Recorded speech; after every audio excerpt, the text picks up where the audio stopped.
Hey guys, it's Buddhagem, and this is another edition of Buddhagems Mailbox, and I've got a great question from fellow YouTube user Camtho, and I just want to say thank you, Camtho, for the sincere questions and your very kind words. Hearing from people like you let me know that the stuff that I do has maybe influenced them or got them to think about things in a different way.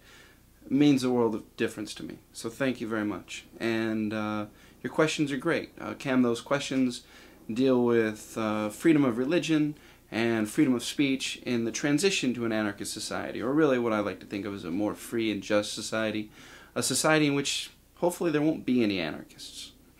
So with that, let's just jump into freedom of religion. You brought up Spain, some of the violence that was enacted upon the church at that time and clergy, and you certainly, I take it you're a Christian, or whatever religious denomination or faith that you follow, you'd like to continue to practice that faith. Spain is interesting, and I don't know how familiar you are with Spain. I always encourage people to learn more about it. This is a great book here I'm going to show you. It's The Battle for Spain by Anthony Beaver, and it's a great primer on the Spanish Revolution. It's going to get you familiar with the terms, the people, the events, the places. I have my own problems with it, but it's written by a pretty objective scholar. He's certainly not an anarchist, not an idealist, and he takes anarchists to task just as he does the rest of the people involved. And, you know, pretty good account. And it's, you know, not a huge book. Definitely recommend checking it out. And I'm going to quote a few things from it, just to give you a taste, so you can hopefully think of the what happened in Spain, especially in regarding the church, in hopefully a little different light, within the context of the times. The attacks on the clergy, and I quote here, "The attacks on the clergy were bound to cause the greatest stir abroad, where there was little understanding of the church's powerful political role. The Catholic Church was the bulwark of the country's conservative forces, the foundation of what the right defined as Spanish civilization." We really have to think of the church within that role. It's hard, I guess, you know, in our very secular society now, to think of the church as this powerful force, but it was at that time. And we can think of the centuries of repression leading up to this time, things like the Spanish Inquisition and other things, really put the church in a different light, I think, than we understand it today. Furthermore, I mean, there was a funny saying at the time that even atheists in Spain were Catholics. And the rage which led to excess in some areas was fired by one great conviction. The promise of heaven for the meek was the age-old trick by the rich and powerful to make the poor accept their lot on earth. For the anarchists, at least, the church represented nothing less than the psychological operations branch of the state. As such, it was a target which ranked in importance with the civil guard. So the church played a pretty formidable role within Spanish society at that time, and it wasn't often viewed as a positive one.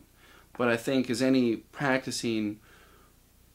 who practices a religion, I think should be able to understand that the actions of a church or a temple or a synagogue or whatever generally don't necessarily reflect the beliefs of that religion. Furthermore, the killing of the clergy, and again I'm quoting page 83 here, "The killing of the clergy was far from universal, and with the exception of the Basque Country where the church was untouched, there was no marked regional pattern. In depressed rural areas, the priests were often just as poor as the people they served, and those who had taken as much trouble over burying the poor as the rich were often spared." And that same was said of shopkeepers and others. The anarchists at this time, and even other groups, they were angry.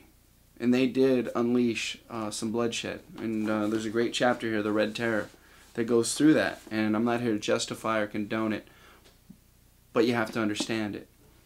And I think, you know, of great importance here is the idea that, you know, those clergy members that treated the poor as people, as their equals, were spared from that violence very often.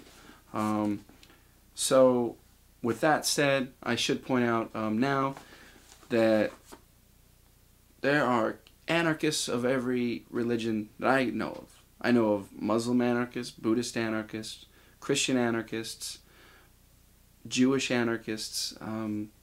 Doesn't really seem to be any groups missing that I know of. Taoist anarchists. So I don't think you have really anything to fear. These people, the people who were murdered, really weren't murdered for what they believed.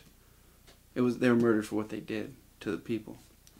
Now, to go on to free speech, I don't think there's any greater proponent of free speech than anarchists. I really don't. We saw this during the revolution in Russia, where the anarchists were the ones that were getting detained and arrested and murdered by the communists. We saw it in Spain. We saw it here in this country. You take a look. I'd really encourage everyone. I always say this, but take a look at Emma Goldman's arrest record. Again and again and again, she was arrested for speaking on birth control, speaking out against the war, speaking for people to exercise their right to form unions. Again and again, arrest after arrest after arrest. That's how you fight for free speech. It's by speaking out. And there's no greater proponent of free speech than the anarchists. You can look at the Wobblies. These little cities would pass these ordinances against speaking out, and the Wobblies would just jump in train car after train car and go in the hundreds till they filled the jails to capacity to fight these ordinances against free speech. So yeah, there's no, as far as at the crux of your question was the idea that we want you to believe as we believe. That's not the case. What we really want as anarchists is a society in which we come together as equals, and we hash out our problems as equals, and we try to come to some kind of agreement about what needs to be done. It won't always be easy. Certainly isn't going to be easy at times, but I think it can be done. So I hope that has answered some of your questions. I'll try to throw some links in the sidebar there for you. You can read some more. But again, if you want to kind of put the stuff regarding the church into context, Anthony Beevor's The Battle for Spain is a great place to start. And there's always the Anarchist Library here on the internet you can check out. So again, thank you very much for the question. And this has been another edition of Buddhagems Mailbox. Thanks a lot.